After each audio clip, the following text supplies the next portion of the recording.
What's your story, Dot? You're here a lot. Do you have what? How old are your kids? Fee. Hi, Fee. Anyway, where are you from? Before we get going, I always like to find out where people come from. Get people from all over the world tuning in, and I've learned a lot about the world. I don't know much about a lot of the world. I've discovered some new countries by doing these. Ireland. Hi, Ireland. I always thought I was half Irish because I was told I was French and Irish being adopted. I found out I'm not. So I don't celebrate St. Paddy's Day quite in the same way. So Dot, 3, 16, 19, 22, and 24. That's a big age gap. So you've already finished the job. You know what you're doing, right? You'd probably just tune in for entertainment because you've already finished the job. Don't you learn a lot? A lot of people say, I wish I could go back and start all over again, because once you get that knowledge, you would be a different parent. I wouldn't change anything in the way I parented, just because I had so much experience before I had my own kids. But yeah, it's a learning curve.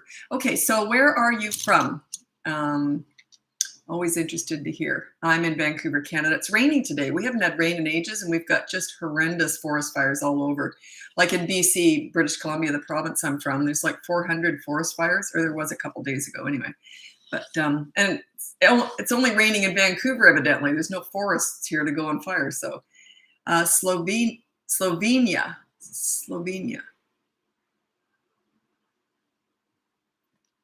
Is that Slovakia? Is that the same thing?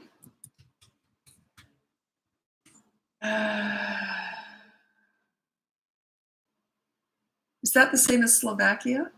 Okay. 19-year-old daughter and eight twin boys with ADD. I need all the help I can get. ASD, sorry. Oh, autism. Yeah, that's I only deal with autism in one-on-one coaching, just because it's a specialty and I don't like to generalize about it. And Louisiana. Welcome, Louisiana. Slovenia. I thought that was Slovakia. Is that not the same thing? I'll figure it out later. I'm pretty ignorant with geography, so I'm learning. Okay.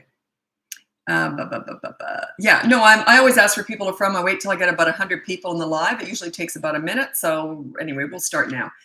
If you go in the link above, you can hire me for coaching one-on-one on Zoom anywhere in the world, or you can buy one of my courses, or you can download my completely free behavior board. Always was free, always will be. It's just a small part of this whole thing, but it gets you going. You're on that behavior board too, because I'm teaching you how to give respect to get it. Okay, so let's get going with your parenting questions. Kicking and screaming with every diaper change. Every kid goes through that. They're not necessarily kicking and screaming, but they are squirming and twisting and doing all that. My kids were just to give you an example of how you can handle this, my ex-husband was more the pleaser parent, and I was very much the leader. You only need one leader in the family, by the way. And same with my parents. My mom was the leader, the dad was the pleaser. It's okay that you're different. Anyway. So they were very different with their dad when he changed them, squirming and screaming. When I went in there, it was like put my arm across their chest and just, in other words, I wasn't hurting them obviously, but I was just, okay, we're changing you. And I'd go like that and I'd have them have it all done.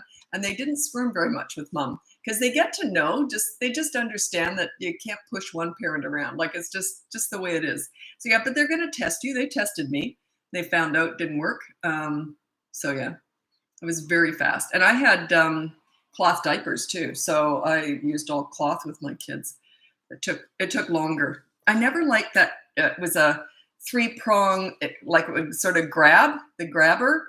And I used that for a long time. It would sort of grab the diapers, or they're called nappies in Australia where I raised my kids. They're terry towels, so they're really fat. So when you have it, like they're thick, when you have a newborn, they sleep on an angle because they got this giant nappy on them. But anyway, I never really liked that 3-prong grabber. I always liked the old-fashioned pins. So yeah, it took a while to change them like that. Anyway. Okay, 7-year-old who's a middle child and whines about everything. I never really follow that middle child syndrome thing. I just don't kind of see I don't see it a lot in coaching. Like there's a lot of middle kids who are the target. There's usually one kid that's the target. And there's a lot of younger kids, the youngest and the oldest are also the target. I have not found it to be middle child more predominantly than any other child. That tends to be a little bit of a feisty one. Okay, 15-month-old throwing tantrums, and then you said, how do I fix this? You don't fix it, you have to wait it out. They're gonna just make sure that kind of stuff doesn't get any attention. You deal with it, consistent corrective actions. If they're throwing stuff, you take that stuff away, put it where they can see it but can't touch it. They eventually will learn, okay? They're just going through stages. I did a whole bunch of videos on toddlers. Probably the best one to look at is I've pinned it. And it's something about toddlers are crazy or toddlers aren't crazy, they're just not sane yet. It's one of those two, but they're basically the same message. But yeah, I pinned that to the top of my TikTok on toddlers. I have a whole bunch of courses on toddlers too, if you're interested. Deal with tantrums. You completely ignore tantrums. My methods are very controversial, which is great. What I mean is I always say you ignore tantrums, and the hate came flying at me when I first came on TikTok for that. So because the whole trend right now is to have mini therapy sessions when children are having tantrums to discuss all their big feelings and their big emotions. That is garbage, absolute garbage. You completely ignore a tantrum because you ignore the crazy and reward the calm. A tantrum is not bad behavior, it's just a loss of control. They learn how to self-regulate when it doesn't work. That's how it works. They learn how. You can't teach a child how to self-regulate. You're not ignoring their feelings and their emotions, but there are not many of those attached to a tantrum. The only reason they have a tantrum is, well, they could be tired or hungry, so you got to meet their needs, okay? Or they're just not getting their own way. Do you really want to address that? No. Let them process that.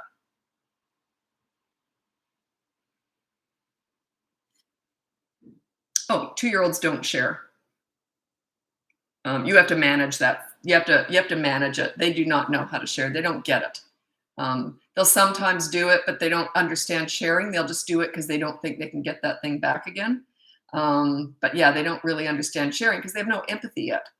They're forming. They're brand new, fresh human beings. Imagine if you've only been in the world for 2 years and the first one, you were a potato laying on a mattress. They're just crazy. They're just forming. They're brand new, fresh human beings, okay?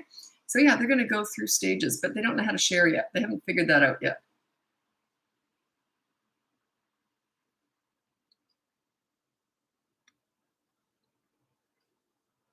I will use this the next time my teen has a meltdown. I will ignore the tantrum. Teenagers are a little bit different. Why is a teenager having a tantrum? They shouldn't be having tantrums when they're teenagers. I'm suggesting you're building that. You're escalating their emotions. You're escalating their fit. Teenagers don't usually have tantrums. Should I do a video on that? Teenager stuff's almost always coaching. Okay, teenage tantrums. I'll do a video on that. I'll elaborate on that. So yeah, you want to work on your parenting skills, and that usually doesn't happen with teenagers. They understand that they have a voice, and you can reason with a teenager when you've got a good relationship with them. So you don't discipline teenagers to get respect. You get respect before you discipline teenagers. But if they're still having tantrums, you got to work on your leadership skills. It changes when they're teenagers. Yeah, it's normal for toddlers to have tantrums. It's not normal for teenagers to have tantrums. Well, it's not normal. It's common. There you go. It's common. It's not necessary is what I'm saying. It's kind of necessary for some toddlers to have tantrums. They're either born to have them or not, but they outgrow them once they know they don't work. That's why kids are unique. They're not like us. We're stupid. We keep doing the same things repeatedly, expecting different results. Well, you may not be stupid, but I am. I do it all the time. The exact same thing. Oh, the result's the same. Why is that? Because I'm doing the exact same thing over and over and over again. Just stupid. Anyway, I'm really prone to that. So yeah, but they're not. They only do what works. Past the age of about 3.5 to 4, they only do what works. They lean into what works and they lean away from what doesn't. So yeah, and if tantrums never work, they just don't have them. I never had a tantrum, but if I acted out in front of my mother, this would have been her reaction. Are you kidding me with this? Like, I would have been embarrassed because I looked up to my mom. And that's what my kids are like too. I just had mom's look like, are you kidding me with this? So yeah, they outgrow that stuff really quickly.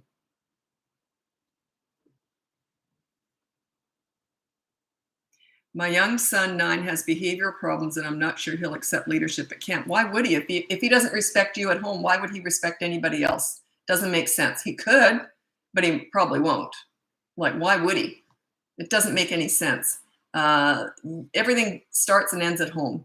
If you're not a leader at home, you can't expect other people to parent your children and teach them how to respect people. That's your job. So yeah, don't expect them to be able to handle him. That's unreasonable. Because if you're not a leader, why would you put that? You know what I mean? Like it's unreasonable to expect that. You're so good at what you do. Lovely to listen. I'm old. I've been doing this for a really long time. So you just get old. When you're old, it's just different, because I remember thinking I had wisdom when I was younger, like in my 40s. I thought I had wisdom. And in my 50s, I could feel things shifting. And now in my 60s, wisdom is different. I can't even explain it. I'm no smarter. I'm actually dumber, I think, in a lot of ways, because brain cells are just disappearing day by day. But yeah, wisdom, it just gives you more of a context on the world. If I haven't experienced it, I've seen it. So yeah, you just get wisdom. That's why with certain things, I think you can't beat older people in certain things with life skill stuff. Just there's that wisdom that just comes with it. And by the way, not everyone wises up. Some people are so headstrong and set in their ways. You know, those holier than thou, my way or the highway types, they never get wisdom. So yeah, but if you're always learning and you're open to other people's ideas, you're gonna get wisdom. Currently working with a professional. Who was that? I disagree when a teen is told. Okay, I disagree when a teen is told no. Some still will have a tantrum. Why are you saying no to a teenager? I don't understand that. Why are you saying no to a teenager? Yeah. Okay. I won't go into it. I specialize in teenagers. They're my favorite age. So yeah, I don't say no to teenagers. Do I let them do whatever they want? Nope. There's a way around it.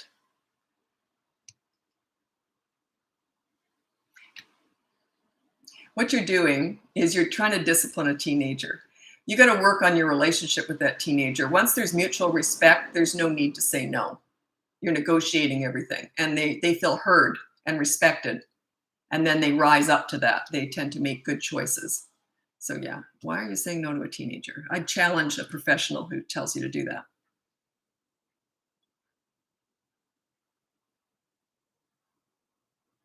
And yet don't tell me who it is or anything, because then that would be, I don't critique other people, but I don't recommend you say no to teenagers. Good luck with that. It's an accelerator. How to help a 3-year-old listen with swimming lessons? Well, if they don't, you mean if they listen to you, if you're a leader at home, they listen to everybody. They carry your leadership umbrella everywhere. So if you've got a really good leadership stuff going on and they respect you and you respect them, they respect everybody. It's just the way it goes. Unless they're scared. Like if they're scared to get in the water, then that's fear. That's different than disobedience, although I don't really like obedience, because I don't think you're raising obedient little soldiers here. I think you're raising children who make good choices and who feel respected and feel heard, and they tend to make good choices. So should I agree with this teen staying out late? No.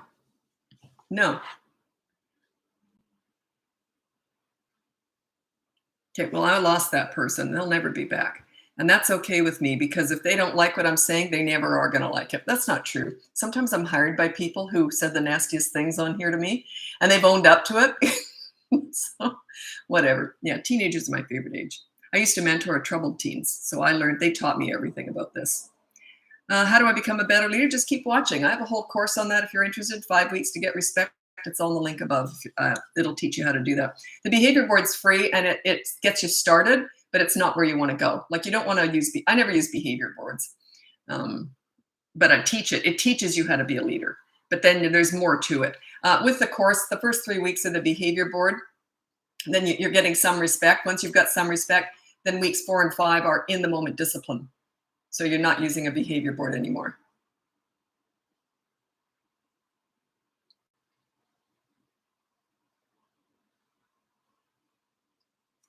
It's interesting. I hope you're gone now. But this Miss Sweetie said, "You just said I shouldn't tell a teen no. Bye, lady." That's so snarky. Bye, lady. Do you talk like that around your teenager? That's why they're like that. Because it's so snotty. You sound like a teenager. Bye, lady. It's just snotty. Think about it. You're probably gone, I hope. But think about that. If you have that snarkiness in you and then you expect your teenager not to have that, that's ludicrous. So yeah, like class up. You know what I mean? Like your kids are watching you. They are watching you. They don't do what you say, they do what you do. So yeah, if you're snarky, they're going to be snarky. It's just the way it goes. I see it all the time. Okay. What if my good question? This comes up a lot. What if my toddler hits with his hand and not a toy? Because I always say, take the toy away. You don't take their hand away. You just remove them from the fun, or remove the fun from them. So there's a consistent corrective action, because they learn through repetition. They do not learn. They do not go, oh, wait a minute. If I do that, that might happen. They learn more like, if they touch a hot oven, they might learn the 50th time. Like, oh, and they don't really think it. They're not reasoning it through. It's just a knee-jerk reaction. So they've learned, but it's a different kind of learning. One of my clients was a child psychologist, and they explained there's a different type of learning, that knee-jerk reaction, that repetition stuff.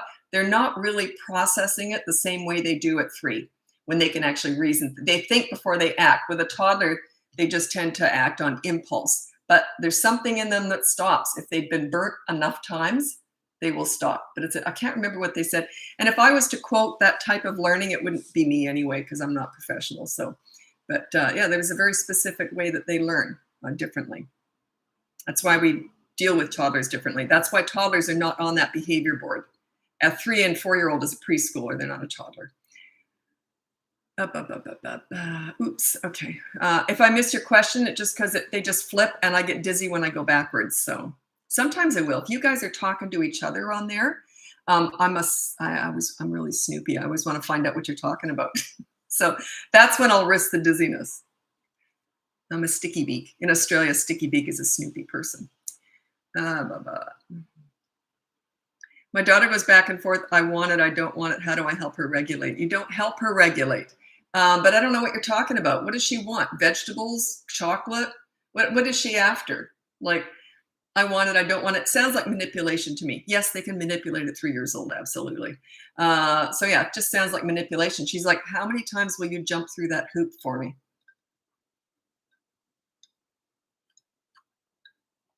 Oh, you give her choices. Stop giving her choices then.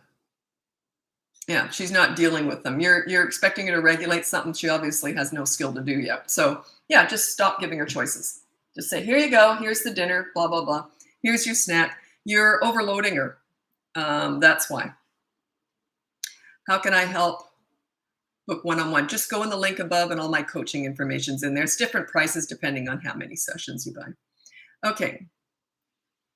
My teen is depressed but won't talk to a therapist or even family. Okay, have they been assessed as depressed? Yeah. I specialize in teenagers. I can't answer that on here, but because it's serious stuff, right? So it's not a TikTok answer. If you want my help, you're going to have to hire me. That would probably be 5 sessions, if not more, when we're working with depressed teenagers. It just is. And there's a real method on how. I can't explain it here. I can't, because it's different with every single family too. I don't know your relationship with your teenager. I don't know why they're depressed. Boy, girl, age, I don't know. There's lots of different things, but there are a few things that we do, that I do. And that's my scariest client, depressed teenagers, especially if they've tried something in the past. They're my scariest clients. They often keep me up at night. I usually have at least 1 to 3 crisis clients going at any given time. In January, I don't think I had any. So it was a good month. But yeah, I specialize in this teenage stuff. It's tricky though. There's no guarantees with any of this. It is tricky.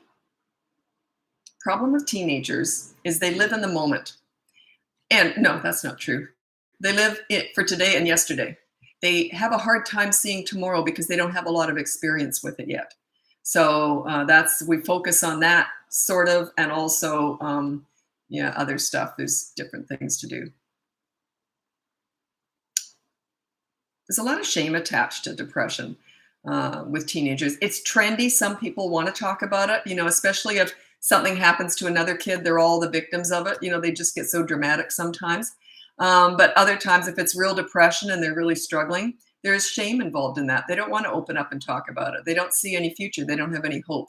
So what's the point in talking about it? And you're just going to be all over them, and they don't want it. That's what you're up against. Blah, blah, blah, blah. My 2-year-old laughs after I take toys. Get after him. Well, so how they react really is not. I don't care. Like, you just do what you know you should be doing, follow through, and it eventually will work. Unless, I don't know if you're doing it right though. Like, I don't know if you're doing it too soon, not soon enough. Is it right in the moment? And what did they do to, is it consistent? So yeah. And they often laugh. They're trying to pull you in because they're kind of, as they get older, they're trying to take control, and they're trying to show it doesn't bother them. But at 2, they're just trying to pull you into, let's lighten the mood. But yeah, it's not real laughter, by the way.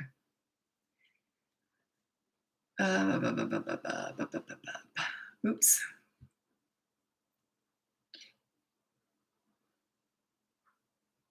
There's a trend going on, so my daughter might just playing like she's depressed. The problem is that when I'm working with these kids, I always have to treat it as if they could do something at any given moment.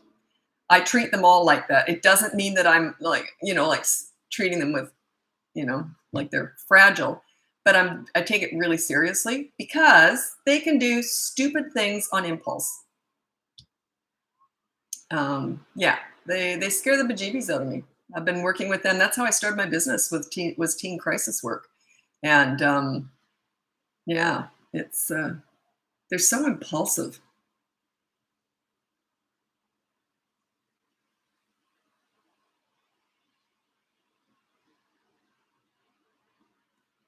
Oh, Abigail, how old was she? 3? I'm all done eating, so we put her plate on, and then she said, I'm not done. Oh God, she's in charge. She's like, how many hoops are you going to jump through? How can you tell if a 3-year-old respects you? If you have to ask, you don't know. Like she doesn't. You just know. You just know. They look to you. They try and please you by the age of 3. They want to please you because you make them feel good about themselves. You're fun. You're happy. It's all positive, and they want to please you. You know when they respect you. You'll know it. And other people will tell you that. Like, people were always saying to me, oh my God, you're so lucky you got such easy kids. But my friends knew I'd put work into that. I earned that. I worked for it. So at that point, stick with the first decision. Okay, well, I'm all done eating. Oh, you all done? Okay, it's put away in the trash. It would go. No, I'm not. I wouldn't even answer it. Whatever. By the way, that's going to get worse before it gets better because she's used to being in charge. She's used to pushing you around, leading you around by the nose ring. So it's going to get worse before it gets better, but it's worth it. Everyone wants the rainbow. So you mean it'll work then? It'll be great? No, she's going to kick up a storm. Every storm, every tantrum, every fit, every scene is your opportunity to exercise your leadership. I'm hungry still. I want it back. Then, well, whatever. It's in the garbage now. And I wouldn't talk about it. It would be done. She can be screaming, kicking, doing whatever she wants. I'm ignoring a tantrum. That's her process. None of your business process. Trying to self-regulate them, that's ridiculous. I know it's trendy right now, but it's garbage. Yeah, they learn how to do it. You lead, they will follow. You don't get into that mess. Let them process that. The more involved you get in it, the longer it goes on.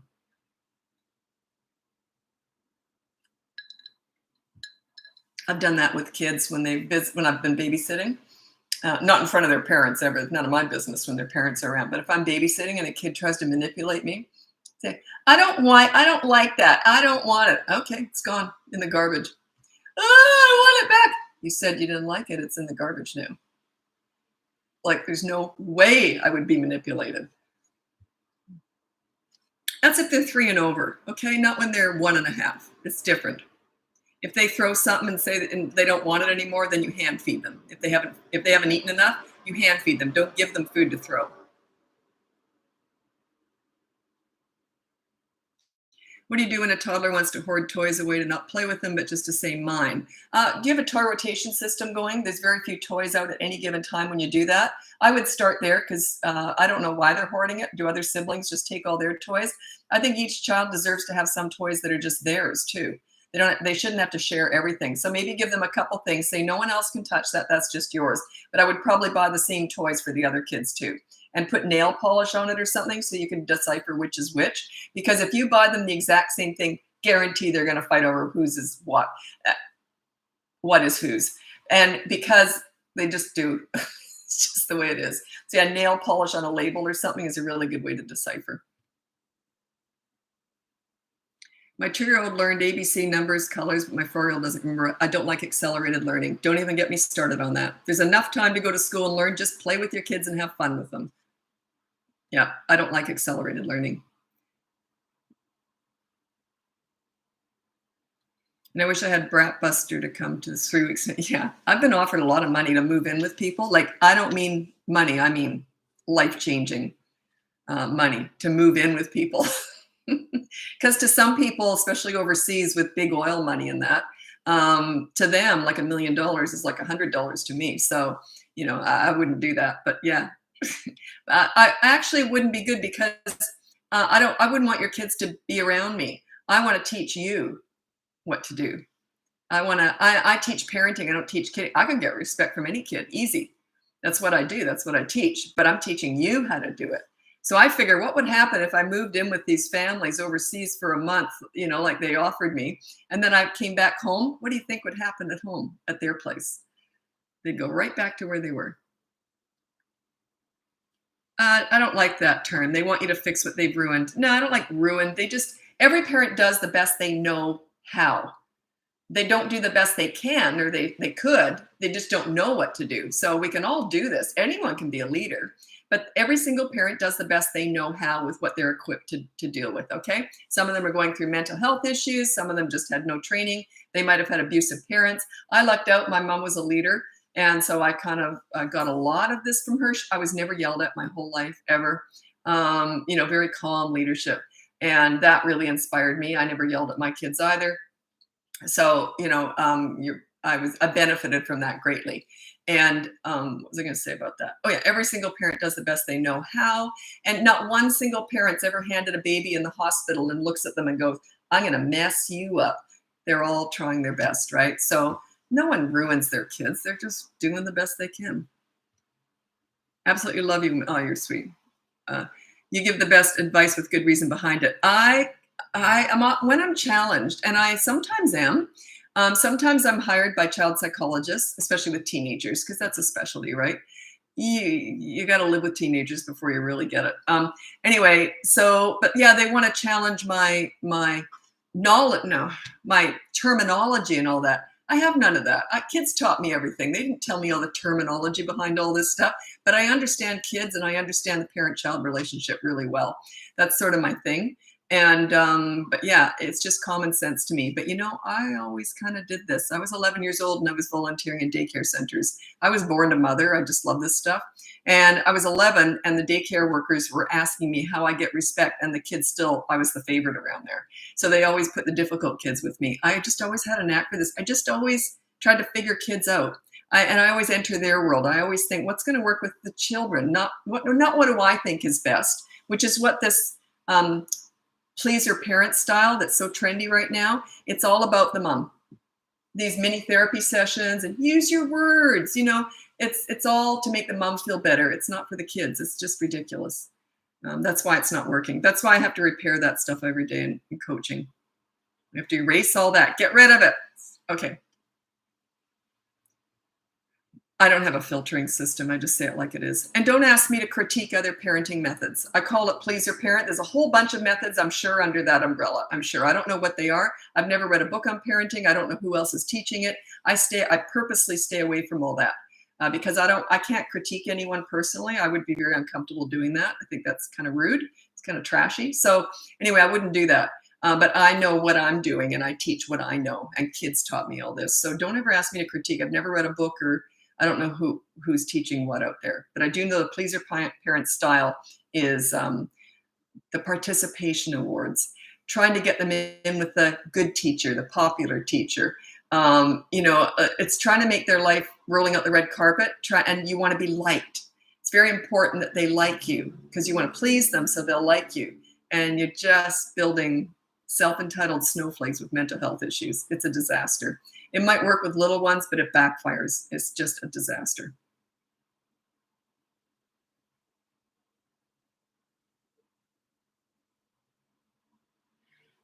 Tell me the spitting. How old? 3, 13, 8? I need to know the age. Different techniques with each one. Well, if a 3-year-old throws a tantrum because they don't want to wear the clothes they have to, um, well, my kids were in uniforms, so I don't know, like at school. No, not at 3, they weren't. Um, well, it's a tell. It just means that they don't respect you. So you got to work on your leadership skills. So yeah, it's just a tell. If they're throwing a tantrum because they can't control what their wardrobe is, then they're in charge. You're not. And they know it. So work on your leadership skills. That's all I teach here. It's all I teach. I have a whole course on how to do that, how to get respect in 5 weeks. If you're interested, it's all up in my bio. She's 2 tomorrow with spitting. Oh, just say no and then walk away. Yeah. So that's the negative, the consistent corrective action. That's the corrective action, is they get no attention from you. Every time they spit, you got to walk away right as soon as possible. Say no and then walk away, or remove her from the fun. Or yeah, there's got to be consistent corrective action. It's just a stage. They're going to do stuff. They're crazy. Toddlers are crazy. Well, I always call them crazy, but really they just aren't sane yet. Their brain hasn't developed sanity yet. There's nothing wrong with toddlers. It's your expectations and lack of understanding of them is the problem. Don't try and figure them out. They're not figure-outable. They just aren't. They're not formed yet.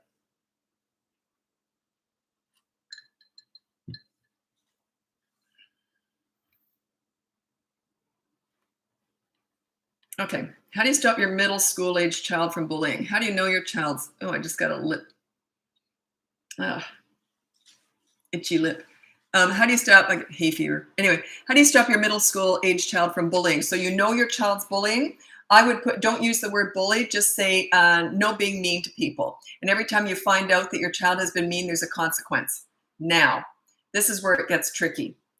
With bullying, I like the punishment to fit the crime. If it's once that you find out, then they just have to do a chore at home or something. If it's ongoing bullying, they have to apologize in front of other people, write a note, and give one of their favorite toys to that victim. Like something that's going to hurt them to give away. So it's not just a matter of stopping them from being bad, it's teaching them how to be nice to people, you see? And so we go, I don't know what level to start you at, though. I don't know where it's at. So don't just take that final step and go with it, because that can be humiliating for them. But that's my last step that I do. If the other stuff doesn't work, that's where I go. I don't like to publicly humiliate them, but I will if they keep bullying, absolutely. Because they don't have any problem publicly humiliating the victim, so I like to turn it around. But I don't start there. We start easier, because you don't want to, it's just so dramatic to do that. I don't like to go there, but lots of times I do. I have to go there with clients. I've been jumping in way less hoops this past week by just going. I don't know what that is. I can't see it. Thanks to you. Excellent. Thank you very much for pointing that out, because the more results I see on here and the more emails I get from you telling me how my things, I don't answer questions on email, by the way. I don't have time for that. This is where I do all my free question answering. I answer questions in coaching and here. But yeah, it helps me. That's why I keep turning up, because I know I'm helping just by doing these lives. What would public humiliation look like? Well, if they have to apologize for being mean to another kid in front of other kids, that's public humiliation. I don't like to do it. It's one of those things. Don't critique me on that, because it's something that we only go there when we have to. So yeah, it's not a good one. There's other ways that I've done that too. It's not good though. I don't like it. But if they're just off the charts with stuff, I will go there. But yeah, it's not good. It's not a good one. But lots of stuff that I have to tell parents to do, I don't like. But sometimes you got to do what you got to do, right? I know how to get results. So that's what I'm at. I'm after the results. I'm after the end game here. I'm after the rainbow. But you got to go through the storm to get there. That's the problem. Everyone wants the rainbow. They just don't want the storm. I always say you got to be ready for the storm if you're going to hire me, because we're going to go through it. Not everyone goes through a whole horrible storm. The worse the situation is at home, the bigger the storm. It's rare that kids who have been in control, it's rare for them to not fight back to get it. Once they see you're trying to take control, it's very rare.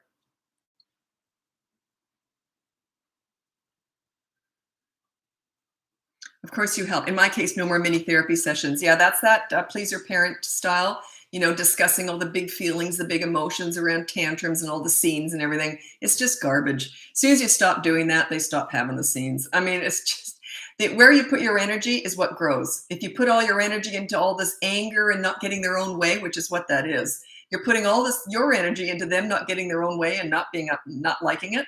You're putting it. That's where they're going to keep going. They're going to keep doing it.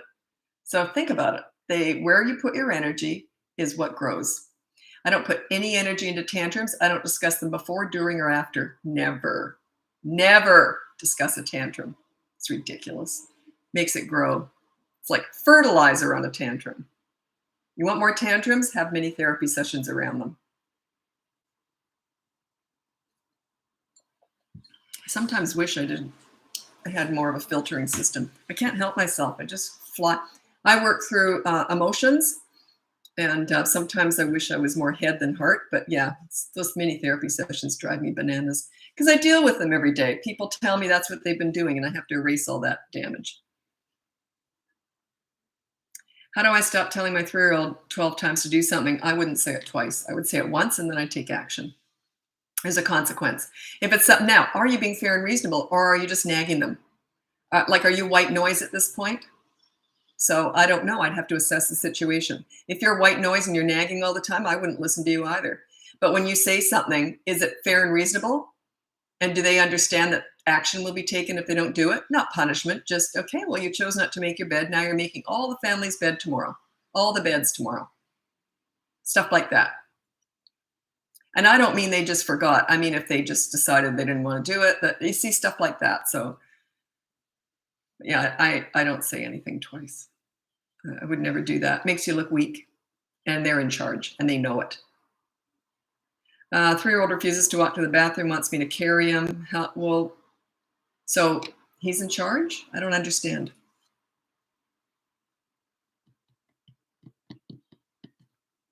Oh, I'm going to hang on to this. I'm going to put my thumb on this because I want to address that. I don't understand. He wants you to carry him, so that means you do carry him. So see, I wouldn't. So yeah, once they know they're in charge, they hang on to that. Okay. Plus, he doesn't want to be carried. He wants to be in charge. There's a difference there. He doesn't want to be carried. He wants to be in charge. Does he want to be carried when he's at the park too? Carried from the swing to the slide? You think about it. Okay. Now, this is from Karina. If you don't want to do it, here's the punishment. Yeah, I don't quite say it like that. Like, let's say a kid said, no, I'm not going to put my dishes in the dishwasher because they have to do that, right? So I'm not going to put my dishes. I said, well, that's fine. You don't have to. If I'd said that to my kids, they would have gone, whoops. You don't have to do anything you don't want to do. But I'll tell you what. You didn't put the dishes in the dishwasher, so now you're washing everybody's dishes tonight. Do you understand? That's your choice. Once I've said that, I don't care what they do with their dishes, they're washing all the dishes. Once you've said it, you have to follow through. If you just threaten with that, you're weak. You got to say, once you've said that, and I always talk like this, when I'm disciplining, this is how I talk. Yeah, you don't have to do anything you don't want to do. I'll tell you what.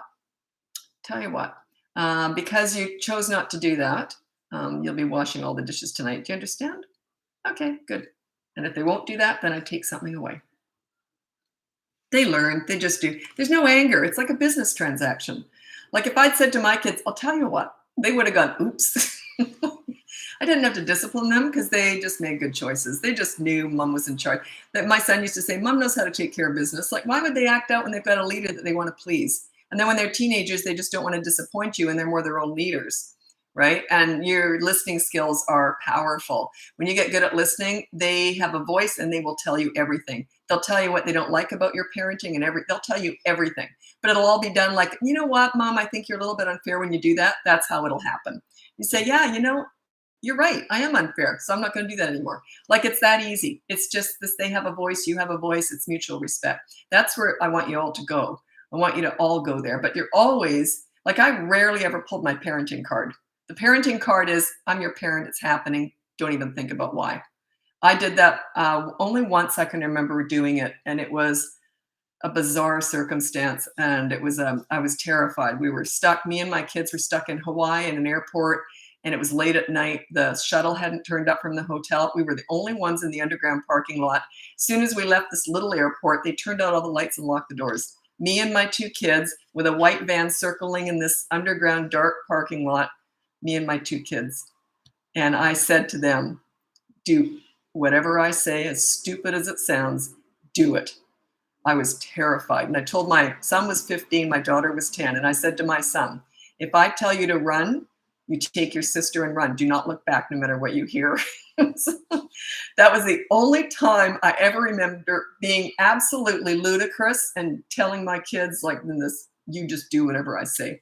And it was the only time I ever really pulled my parenting card. And they just, nothing happened. Thank God, a shuttle. We finally got it called and got a shuttle, but it was horrific. It was horrific. It was the most scared I've ever been in my whole life. Yeah, I pulled my parenting card. Do what I say. Don't you dare question me. And I said, if you turn around and look, if you hear me screaming or anything, and if you turn around and look, I'll get you. Like, it's just threatening him. I was nuts. I went nuts.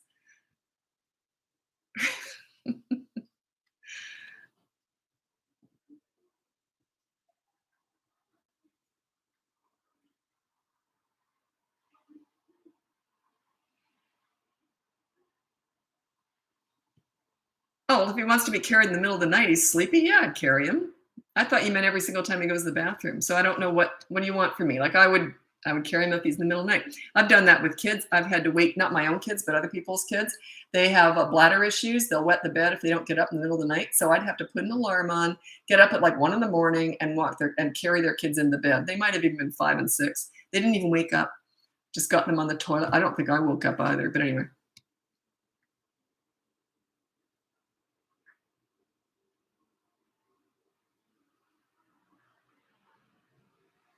A 3-year-old understands. My 3-year-old understands the word stop, but he won't listen to the action when we say when we are safe playing. I don't know what you mean by that. Like I don't know what you mean. How to help my 2-year-old learn to share? You weren't here earlier. I said you can't. You can't really teach a 2-year-old how to share. They just don't understand it.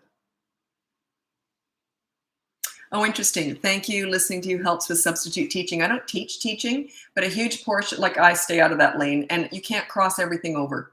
Like a lot of stuff that works at institutions, and teaching is an institution, it's a school, home, they're very different. That's why a huge portion of my clients are teachers, because they expect the same stuff to work at home. And some of it does, but a lot of it doesn't, and vice versa. There's a lot of stuff that school does that I would never do at home, but vice versa. They're different roles. One is personal, one's an institution. So.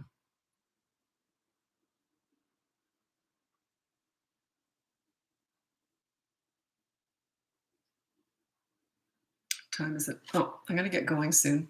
Got a session. Anyway, if you go in the link above, you can hire me for coaching, buy one of my courses, or download my free behavior board. The behavior board's different because you're on it too, because you got to give respect to get it. I never expected my kids to obey me. I expected them to respect me because I earned that. I worked for it because I respected them. They very much had a voice, and they knew it. They very much had a say in how their life went. And that's a big part of this. But they made good decisions. They weren't rude about it. It's not like they said, well, I'm going to stay out till 3 a.m. because it didn't work like that. It was mutually respectful. And but anyway, that's what I want for all of you. I want you all to sail through the teen years like I did and enjoy the whole process. So anyway, I got to go. Thanks so much for joining me. I'll be back again tomorrow. Bye now.